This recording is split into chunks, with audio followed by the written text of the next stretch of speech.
नमस्ते, जय Jhulelal. एमडीवस university ऐं Kota university जे syllabus में किताबु शामिलु आहे हिकु ममता जो मौत कहाणियुनि जो मज़मून आहे जेको जिन जा राइटर आहिनि श्री लक्ष्मण बंबाणी जी ऐं उनखे देवनागरी में उल्टो कयो आहे डॉक्टर कमला गोकलाणी ऐं छपाए पधिरो कयो सुहिणी पब्लिकेशन जयपुर। हिन जी हिकु कहाणी पढ़ी हुईसीं वक़्तु ऐं वक़्तु, जंहिंमें वक़्त ते ॾिनो कि वक़्तु इंसान खे अगरि वक़्तु इंसान जो बदिले थो ऐं पद इंसान जो बदिले थो त इंसान जी ज़िंदगीअ में ॾाढा परिवर्तन अचनि था। पंहिंजा सुञातल बि पाण खां पुठियां थी वञनि था ऐं पंहिंजे वक़्त ते कमु नथा अचनि। हिन जी हिकिड़ी ॿी कहाणी आहे हीअ पीढ़ी ऐं हूअ पीढ़ी, जेका रंगमंच जे कलाकार ते आधारित कहाणी आहे। शुरू कयूं था हीअ पीढ़ी ऐं हूअ पीढ़ी। जेतोणीकि उमिरि जे करे हुन पाण नाटकनि में अदाकारी करणु छॾे ॾिनी हुई, पर त बि रंगमंच लाइ हुनजो शौक़ु बरक़रार हो। सुठा नाटक ॾिसणु, नाटकनि जी समालोचना करणु ऐं कॾहिं कॾहिं नाटकनि जी हिदायतकारी करणु हाणे हुनजो शुगुल थी पियो हो, यानी हुनजो हिकु शौक़ु थी पियो, हुनजो हिकु रूटीन हो। ऐं हिकु ॾींहुं जॾहिं हुनजे वॾे पुट खेसि अची ॿुधायो त हू बि हिकु नाटक में नंढो रोल करे रहियो आहे, त अवल त हुनखे अजब लॻो, पर पोइ हू बेहद ख़ुशि थी खिलण लॻो। शाबाश पुट शाबाश, हीअ आहे हिकु कला जंहिं ॾांहुं तुंहिंजो लाड़ो थी पियो आहे, यानी चएसि थो तुंहिंजो ध्यानु या तुंहिंजो शौक़ु हुन जी तरफ़ वियो आहे। जा ख़ुशीअ जी ॻाल्हि आहे। हुन न सिर्फ़ु पुट खे शाबाश ॾिनी, पर हिन खे आसीस पिणु ॾिनी ऐं कॾहिं कॾहिं घर में रिहर्सल कराए हुन जे रोल खे सजायो ऐं संवारियो बि। जॾहिं नाटक में पहिरियों भेरो संदसि पुट मंच ते आत्मविश्वास सां पंहिंजी अदाकारी करणु आयो त फ़ख़ुरु विचां संदसि सीनो फूलिजी वियो ऐं नाटक थियण बैदि हॉल में वेठल पंहिंजनि वाक़िफ़कारनि खे हुन हर पे ॿुधायो त फलाणो रोल करण वारो संदसि किको आहे। पंहिंजे वाक़िफ़कार यानी पंहिंजे सुञाणण वारनि खे किको यानी पुटु आहे। दोस्तनि खेसि वाधायूं ॾिनियूं त संदसि पुटु बि पीउ जे नक्शे क़दमनि ते हलंदे हिकु ॾींहुं नालो कमाईंदो। ॿिए ॾींहुं मकानी अख़बारुनि में नाटक जी चङी साराह छपी हुई, पर ख़ासि करे हुन जे पुट जी अदाकारीअ खे वधीक सराहियो वियो हो। उन साराह सां गॾोगॾु खेसि बि हिकु पुराणे अदाकार जे नाते यादि कयो वियो हो, इन हवाले सां त हिकु सुठे अदाकार पीउ जो हिकु सुठो अदाकार पुटु उभरी रहियो आहे। इहे लाइनूं पढ़ी हिन खे पाण ते फ़ख़ुरु थियो त अञा बि माण्हुनि संदसि अदाकारीअ खे विसारियो कोन्हे। हुन पुराणो फाइल ॻोल्हियो हो जंहिं में संदसि कयल नाटकनि जी न्यूज़ कटिंग्स लॻल हुई। हिकु हिकु पनो उथलाईंदे हुन खे पुराणा नाटक ऐं उन्हनि नाटकनि सां लाॻापो रखंदड़ घटनाऊं ज़हन में फिरण लॻियूं। इजो ई आहे नाटक अंधो घोड़ो, जंहिं में हुन खे हिकु मामूली रोल मिलियो हो, पर पहिरियों भेरो हुअण करे हुन केॾी न महिनत कई हुई। संदसि कुल 10 ई जुमिला हुआ, पर हुन सॼो नाटक ई यादि करे छॾियो हो। हर हिकु अदाकार जा डायलॉग हुनखे बरज़ुबान यादि हुआ ऐं रिहर्सल हलंदे हू मन ई मन में ॿियनि कलाकारनि जा डायलॉग बि चवंदो वेंदो हो। ऐं जॾहिं वॾा कलाकार मुंझी पवंदा हुआ त झटि खेनि संदनि विसरियल डायलॉग चई ॿुधाईंदो हो। सभु अजब में पइजी वेंदा हुआ त छा छोकिरे जी यादगिरी आहे। हिन पंहिंजे पुट जी तारीफ़ में जॾहिं अख़बार में छपियो त हुन सां गॾु हिन जे पुट सां गॾु हिन जी अदाकारी खे बि यादि कयो वियो, जंहिंखे उहो न्यूज़ पढ़ी करे हू पंहिंजी पुराणी यादुनि में खोइजी थो वञे ऐं पंहिंजे जेके हुन न्यूज़ कटिंग रखे रखी हुई उनखे कढे थो, उन मां ई सभु पढ़ी पंहिंजूं यादगिरियूं ताज़ा पियो करे। मौला मींहुं वसाए नाटक जी न्यूज़ पढ़ंदे अॼु बि हुन जे वात मां टहक निकिरी वियो। नाटक करण वारे ॾींहुं संदन हिकु अदाकार गुम थी वियो। हिदायतकार बेहद परेशान। अदाकार जे घर माण्हू मोकिलियो वियो त ख़बर पई त हुन जी भेण ओचितो गुज़ारे वई हुई। हू त शहर में ई कोन्हे। नाटक जो शो रद्द करण बि नामुमकिन, छाकाणि त टिकेटूं विकामजी चुकियूं हुयूं। हिदायतकार हर पंहिंजो मथो भित सां पियो टकराए, यानी परेशान थी वियो जेको नाटक रचियता हो। पर हिन मसइले जो हल नज़र कोन पियो अचे। हेतिरे थोरे वक़्त में केरु तयारु थिए हेतिरा सारा डायलॉग यादि करे नाटक में अदाकारी कंदो। हिनखे चिंता थी कि हेतिरे थोरे टाइम में केरु कलाकार हूंदो जो हेतिरा सारा डायलॉग यादि करे नाटक में अदाकारी कंदो। गोदूअ नाले हिकु ॿियो अदाकार हो। चयाईं त मस्करे कंदे चयो, ईअं ई केवल चर्चा कंदे मस्करी कंदे चयो त साईं, लाल खे खणी इहो बि रोल करायो। हुनखे सॼो नाटक यादि आहे। हिदायतकार खे इहा ॻाल्हि वणी वई ऐं हुन नाटक में डबल रोल कयो। हुनखे यादि पियो अचे त कीअं हुन मौला मी वसाए में कलाकार जे भेण गुज़ारण जे करे हुन न अची करे सघियो त उनजो रोल बि हिनखे मिलियो हो। न्यूज़ वारी फाइल ॾिसंदे हुन नाटकनि वारे फ़ोटुनि जो एल्बम बि खणी कढियो। उन्हनि ॾींहंनि में रंगीन फ़ोटू निकिरंदा कोन हुआ। वक़्तु पे ब्लैक एंड वाइट फ़ोटू बि जजा थी विया हुआ। जैसे कि उन वक़्तु रंगीन फ़ोटू त हूंदा कोन, लेकिन ब्लैक एंड वाइट फ़ोटू हुआ उहे बि वक़्त सां गॾु थोरा उन्हनि जी बि चमक ख़तमु थी वई हुई। पुराणो फ़ोटू ॾिसंदे ॾिसंदे केतिरियूं पुराणियूं यादगिरियूं हुन जे अखियुनि अॻियां अचणु लॻियूं। केतिरा साथी अदाकार यादि अचणु लॻा। उन्हनि मां केतिरा ई जहान ई छॾे विया हुआ, केतिरा त गुज़ारे विया हुआ ऐं ॿियनि शहरनि में हलिया विया हुआ। के कलाकार ॿाहिरि विया, केरु दुनिया छॾे विया। केतिरियूं सुठियूं नौकरियुनि ऐं धंधनि में लॻी नाटकनि खां किनारो करे विया हुआ। लॻभॻि सभु छोकिरियूं शादी करे ॿारनि बचनि वारियूं थी वियूं हुयूं। हिकु फ़ोटो ते हुन जी नज़र अटकी पई। हीअ संदसि हिकु सदाबहार नाटक तलाश हिकु जाइ जी जो सीन हो, जंहिंमें हू हमेशह हीरो जो रोल कंदो हो। उहो नाटक अटकल 25 भेरा कयो वियो हो ऐं ॿिया कलाकार बि लॻभॻि साॻिया ई हूंदा हुआ। पर हिन नाटक जी छोकिरी हर भेरे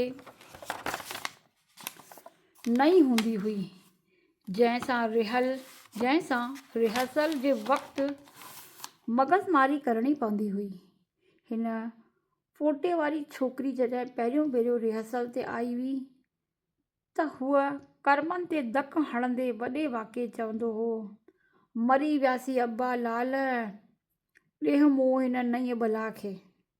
हुन फ़ोटो नई वारी छोकिरीअ जी फ़ोटो, पुराणी जेका फ़ोटो हुअसि हुनखे ॾिसंदे करे पुराणा त यादि अचसि कि जॾहिं रिहर्सल करणु नई छोकिरी ईंदी त हुनजे मुंहं मां इहे ई शब्द निकिरंदा हुआ। ऐं मंच ते बीठल सभिनी कलाकारनि हिदायतकारनि समेत वॾा टहक ॾिना हुआ। उन वक़्तु ओचितो हुन जी नज़र नईं छोकिरीअ ते पई जेका हेॾा टहक ॿुधी हीसिजी वई हुई ऐं हिकु कुंड में बुत जियां बीह रही हुई। हुनखे लॻो त इहा सन्हड़ी सीपकड़ी छोकिरी जजा थी रोई बीहे। उनखे लॻो कि हेतिरी हुनजी असां ईअं खिल मज़ाक कई आहे त हाणे इहा सन्हड़ी सीपकड़ी पतली सी छोकिरी असांजी ॻाल्हियूं ॿुधी करे रोई छॾींदी। छोकिरीअ जो हौसलो वधाइण लाइ हू यकदमि हुन जे भरिसां वियो ऐं तमामु पंहिंजे पाईअ सां चयईं, वेलकम मैडम, वेलकम। हिन मंच ते तव्हांजो स्वागत आहे। ॿिया बि सभु कलाकार अॻिते वधी आया ऐं खिन में ई माहौल बदिलजी हिकु कुटुंब जियां थी वियो। हुन ॾिठो त छोकिरी बि हाणे नॉर्मल थी वई हुई। मीना नागराणी नाले हिन छोकिरीअ सां हुन घणनि ई नाटकनि में कमु कयो हो। छोकिरी तमामु ज़हीन हुई ऐं एक्टिंग करण जी त खेसि का ॾात मिलियल हुई। यानी कि छोकिरी बि हिकु मंझल कलाकार हुई जंहिंखे चए थो कि कुदरत जी दात मिलियल हुई। कहिड़ो बि रोल छो न हुजे, हूअ तमामु स्वाभाविक नमूने सां उहो किरदारु निभाए वेंदी हुई। नाटकनि में प्रेमी ऐं प्रेमिका जी अदाकारी कंदे हूअ कीअं हक़ीक़ी जीवन में बि प्रेमी बणिजी विया, उनजी हुननि खे समक ई कान पई। यानी चए थो कि हुननि खे ख़बर ई कोन पई कि हू नाटकनि में रोल कंदे कंदे हुननि जे विच में ख़ुदि कॾहिं प्रेम जे बंधन में ख़ुदि बंधिजी विया, उन्हनि खे हुनजी ॼाण ई कोन पई। पर जॾहिं शादीअ जे बंधन जो सवाल उथियो त हू बिल्कुलु अट खणी बीठो त रंगमंच जे अदाकार सां शादी बि कीअं न कंदसि। प्यार त करे छॾियईं हुन मीना रागराणी सां, लेकिन जॾहिं शादी करण जो सवाल अचे थो त हू चए थो कि रंगमंच जे कलाकार सां मां शादी कीअं कंदुसि। ॾिसो दोस्तो, मां रंगमंच जे रग रग खां वाक़िफ़ु आहियां। हिते पर्दे जे अॻियां छा थींदो आहे ऐं पर्दे जे पुठियां छा थींदो आहे, इहो मूंखे बख़ूबी ॼाण आहे।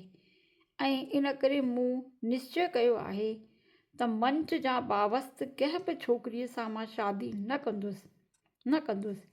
हिकु ॾींहुं हिन तमामु नाटकीय अंदाज़ में पंहिंजे दोस्तनि खे चयो, प्यार त कंदो रंगमंच जी अदाकारा सां, पर हुन सां शादी नथो करे सघे। ऐं पोइ मीना सां हेतिरो वक़्तु तूं छा करे रहियो आहीं? मीना सां तुंहिंजो प्यार बि छा कंहिं नाटक जी अदाकारी हुई? हिकु बुज़ुर्ग कलाकार ख़फ़े थींदे हुन खां पुछो। जॾहिं हू ऐलान करे थो कि मां रंगमंच जी कंहिं बि छोकिरीअ सां शादी कोन कंदमि, छाकाणि रंगमंच जे हर कंहिं रग रग सां मां वाक़िफ़ु आहियां। पर्दे जे अॻियां छा आहे, पर्दे जे पुठियां छा आहे, हिन जे मन में इहो ई हो त हिकु बुज़ुर्ग कलाकार हिन खां इहो ई सुवाल करे थो त भई हेतिरो तोखे बाक़ी वक़्तु थियो आहे त मीना खे छा ईअं ई बेवकूफ़ वेठा ईअं ई कयल हुन सां प्यार जो बि हिकु नाटक पियो करे। तॾहिं चएसि थो न न न न मीना सां प्यार छाजो, मीना सां त सिर्फ़ु मुंहिंजी दोस्ती हुई। कीअं मीना? हिन उते बीठल मीना खां पुछो ऐं मीना खां ई त सुवाल पुछेसि कि पंहिंजी त केवल दोस्ती आहे। मीना आहिस्ते आहिस्ते कंधु खणी हुन ॾिहां निहारियो। हुन जे अखियुनि में अलाए छा हुओ जो हू सही न सघियो ऐं पंहिंजूं अखियूं हेठि करे छॾियईं। मीना तमामु थधे आवाज़ में चयो, हा लाल, तुंहिंजी ऐं मुंहिंजी फ़क़ति दोस्ती हुई ऐं ॿियो कुझु बि कोन हो। पर ॿुध लाल, मां त चवां थी त तुंहिंजे ऐं मुंहिंजे विच में दोस्ती बि कान हुई। ऐं हूअ सुॾिका भरींदी तकड़ी तकड़ी हली वई। हुनखे लॻो त मीना जो उहे अखियूं हुन जे जिस्म जे हर हिसे खे चिंबड़ी वियूं आहिनि। हुनखे लॻो कि मीना जी जेकी नज़र हुई न, हुन जे शरीर के हर हिकु अंग खे निहारे पई अञा वञण खां पोइ बि, छाकाणि हुन ॻाल्हि ई अहिड़ी कई हुई। हुन आहिस्ते आहिस्ते एल्बम बंदि कयो। हुनखे चिटीअ तरह यादि आहे त उन ॾींहं खां पोइ मीना रंगमंच तां बिल्कुलु गुम थी वई। चिटी तरह यानी सुठी तरह यादि अथसि। साथियुनि जे बेहदि ज़ोर भरण ते बि हुन मंच ॾांहुं क़दम न वधायो। असुल कसम खणी छॾियईं, जीअं नाटकनि जी दुनिया जो दस्तूर आहे, छोकिरीअ जे रंगमंच छॾण खां पोइ दर्शकनि सां गॾोगॾु साथी अदाकार ऐं हिदायतकार बि उन छोकिरीअ खे विसारे छॾींदा आहिनि ऐं नई छोकिरीअ खे चमकाइण में लॻी वेंदा आहिनि। हिकु वियो ॿियो नयो आयो बसि। उमिरि जे हिन मंज़िल ते हुन लाइ इहा सुकून जी ॻाल्हि हुई त संदसि पुट खे बि रंगमंच लाइ चाह हो ऐं हू आहिस्ते आहिस्ते सुठो अदाकार बणिजी रहियो हो। जॾहिं कंहिं नाटक जा रंगीन फ़ोटू खणी हू पंहिंजे पीउ खे ॾेखारींदो हो त हुनखे न सिर्फ़ु ख़ुशी थींदी हुई, पर हुनखे महसूसु थींदो हो त उन नाटक में संदसि पुटु न पर ॼण पाण अदाकारी करे रहियो आहे। पंहिंजे पुट खे पंहिंजे पुट जी तस्वीरुनि में पंहिंजो पाण खे ॾिसंदो हो। हाणे त केतिरा भरा नाटक, अदाकारी, हिदायतकारी, मंच जे सेटअप वग़ैरह विषयनि ते हू पाण में बि बहस कंदा हुआ ऐं खेसि लॻंदो हो त तकनीकी लिहाज़ खां हाणोको नाटक घणी तरक़ी करे पियो आहे। हिकु ॾींहुं जॾहिं राति जो 12 लॻी विया त संदसि पुटु घरु वापसि न आयो त हुन जे मन में आंध मांध थी पई। अॼु त को नाटक बि कोन हो। केतिरा दफ़ा उहो दरवाज़े ताईं आयो ऐं वापसि वरियो, पर पुटसि जो को पतो कोन हो। अधु राति धारे पुटसि थाबड़जंदो जॾहिं घर अंदरि गिड़ियो त हुन खां छिरिक निकिरी वियो त चइबो साहिबज़ादे ते रंगमंच जे ऐबनि मां मुख्य ऐब शराब हमिलो कयो आहे। हुन ॾिठो त हिन पंहिंजे पुट खे चएसि थो त जेके रंगमंच जे कलाकारनि खे ऐब थींदा आहिनि उन्हनि मां हिकु मुख्य ऐब आहे शराब, जंहिंजी गर्त में हिन जो पुटु गिरी चुको हो। उन वक़्तु त हू कुझु कोन पुछियो, पर ॿिए ॾींहुं जॾहिं हुन पुट खे सम्झाइण वारे नुंहं में चयो त पुटसि साफ़ जवाबु ॾिना। सम्झाइण वारे नुंहं यानी सम्झाइण वारे शब्दनि में साफ़ जवाबु ॾिनसि त अॼुकल्ह कलाकारनि लाइ इहा शइ ॼणु लाज़मी आहे। चएसि थो हीअ त हिकु ज़रूरी शइ थी वई आहे कलाकारनि जे लाइ। तव्हां बि पंहिंजे ज़माने में वापराईंदा हुआ। ऐं हूअ ॼणु चमाट खाई चुप थी वियो। पुटु चएसि थो पीउ खे कि तव्हां बि पंहिंजे ज़माने में इहे शयूं वापराए ॾिठियूं आहिनि। त उन जा शब्द ॿुधी करे हुनजे पीउ खे हिकु तमाचो थो लॻे, पर हू चुप थो थी वञे। कुझु वक़्त खां संदसि कननि ते परलाव पइजी रहियो हो त पुटसि जो रंगमंच जे कंहिं अदाकारा छोकिरीअ सां रस्तो आहे ऐं हू ॿई न सिर्फ़ु केतिरनि नाटकनि में गॾु कमु कंदा आहिनि, पर गॾु घुमंदा फिरंदा बि आहिनि। इहो ॿुधी हुन मन ई मन में खिली ॾिनो। खेसि लॻो त संदसि ज़िंदगीअ जी घटना दोहिराइजी रही आहे। हिकु ॾींहुं पुटसि हुन छोकिरीअ खे घरु वठी आयो। हुनखे लॻो त जीअं हुन पंहिंजी ज़िंदगी में कयो कि रंगमंच जे कलाकार सां प्यार त कयईं, पर शादी कोन कयईं, त शायदि हुनजो पुटु ई उन ई नक्शे क़दम ते पियो हलियो। पर न, छोकिरो हुन छोकिरी खे जिन सां प्यारु कंदो हो उनखे घर थो वठी अचे। दादा, हीअ आहे मधु, मुंहिंजनि केतिरनि कामयाबु नाटकनि जी हीरोइन। पुटसि वाक़फ़ियात ॾींदे चयो।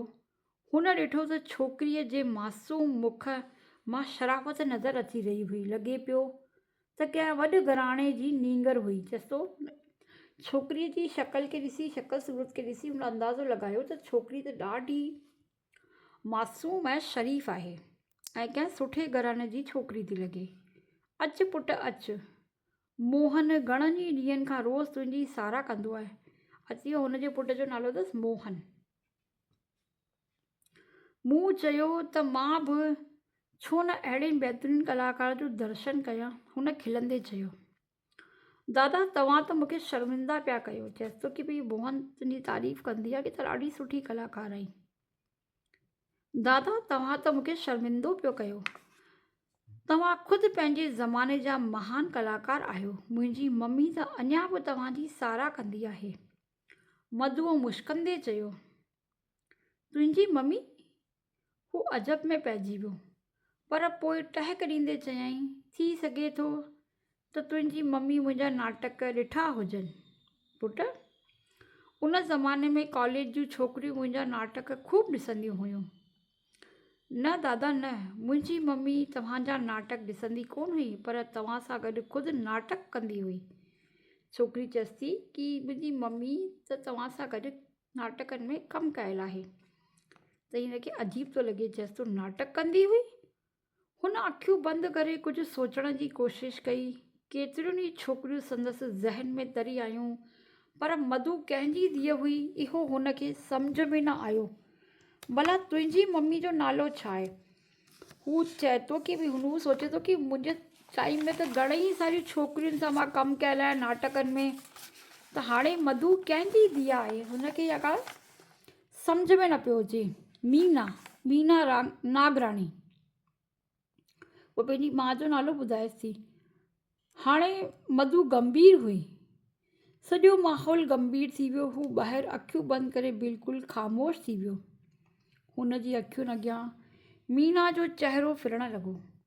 उहो मीना खे भुलिजी त कोन पायो हो त जीअं हुनजो नालो वठंदे हुनजे अखियुनि जे अॻियां हुनजी चहिरो वापसि घुमण थो लॻी वञेसि। खेसि लॻो त आख़िरी मुलाक़ात वारियूं मीना जूं अखियूं संदसि जिस्म ते अञा बि चिमड़ियूं पियूं आहिनि। हुनखे उहो ई पुराणो वारो अहसासु थियसि। चङो दादा, मां हलां थी। पर मीना आहे किथे? कोई पुछेसि थो कि पर मीना आहे किथे? हू उतावलो थी करे पुछेसि थो हुनजी माउ जे लाइ। असां जवाहर नगर रहंदा आहियूं। मुंहिंजे पीउ खे कोल्ड स्टोरेज आहे। कॾहिं असांजे घर अचो न दादा। मधु पंहिंजे पाईअ सां चयो, पर हू बि को जवाबु न ॾेई सघियो। धमाको तॾहिं थियो जॾहिं पुटसि ऐलान कयो त हू मधुअ सां शादी करे रहियो आहे। हुन पुट खे घुराए सम्झाइण जी कोशिशि कई त को बि फ़ैसिलो करण खां अॻु सोच वीचार कबो आहे, वॾनि खां सलाह वठिबी आहे। हू पंहिंजे पुट खे सम्झाएसि थो कि वॾनि खां सलाह वठी करे ई को कमु कबो आहे। वॾनि खां सलाह? पुटसि ज़ोर सां खिलियो। पुटसि खिलेसि थो। मूंखे ख़बर आहे त वॾा कहिड़ी सलाह ॾींदा। पुटसि हिक हिक अखर ते ज़ोर ॾींदे नाटक जे डायलॉग वांगुरु चयो। वॾा चवंदा त पर्दे जे अॻियां छा थींदो आहे ऐं पर्दे जे पुठियां छा थींदो आहे, इहा असांखे ख़बर आहे। इन करे रंगमंच जे वाबस्तु छोकिरीअ सां प्यारु करियो, दोस्ती करियो, उन जे जिस्म सां खेलियो, पर उन सां शादी न करियो, इहो चवंदा न तव्हां। पर मां अहिड़ो कमीणो कोन आहियां जो कंहिंजी ज़िंदगीअ खे तबाह कयां। मूंखे बि ख़बर आहे त पर्दे जे अॻियां पुठियां छा थींदो आहे, पर त बि मां त मधुअ सां खुले आम शादी कंदसि, भले हूअ तव्हांजे मीना जी धीअ छो न हुजे। उनखे लॻो त केरु संदसि मथे ते लगातार मुतुड़का हणी रहियो आहे। हुनजो पुटु हुनखे साफ़ लफ़्ज़नि में चए थो कि मां तव्हां वांगुरु इहा ॻाल्हि कोन चवंदसि कि रंगमंच जे कलाकार सां प्यारु कजे, दोस्ती कजे, पर उन्हनि सां शादी न कजे। मां त हुन सां शादी कंदसि। हुनजा बिल्कुलु क्लियर वर्ड हुआ ऐं हू हुन सां शादी करण लाइ तॾहिं ई आहे। तॾहिं हिन कहाणी जो नालो आहे हीअ पीढ़ी ऐं हूअ पीढ़ी। ॿिन्ही पीढ़ियुनि जे विच में केॾो फ़र्क़ु आहे सोच जे हुन में, हर कंहिं ॻाल्हि में। त इन करे हीअ कहाणी हिते ख़तमु थी, हीअ पीढ़ी ऐं हूअ पीढ़ी, जंहिंजा मुख्य कलाकार हुआ मोहन, मीना, मधु, लाल। ऐं हीअ रंगमंच जे कलाकार जे जीवन ते आधारित हिकु नाटक हो या कहाणी हो। जय झूलेलाल, नमस्ते।